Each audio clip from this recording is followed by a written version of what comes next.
আপনাদের মাঝে বক্তব্য রাখবেন কটিয়াটি পাটুরিয়া বিএনপি থেকে মনোনীত প্রার্থী জনাব আসসালামু আলাইকুম ওয়া রাহমাতুল্লাহি ওয়া বারাকাতুহু।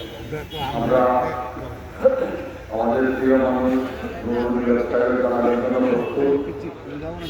আমাদের আলোচনা করতেন, আমাকে পরামর্শ দিতেন, আমাকে সহযোগিতা করতেন এবং গত বছরই 14 তারিখ বৈঠকের আমাদের পরামর্শ সভায় উনি আমার মাথায় হাত দিয়ে আমাকে আশীর্বাদ করে গেছেন। আমাকে বলছেন আপনি এগিয়ে যান, এগিয়ে যাবেন সামনে।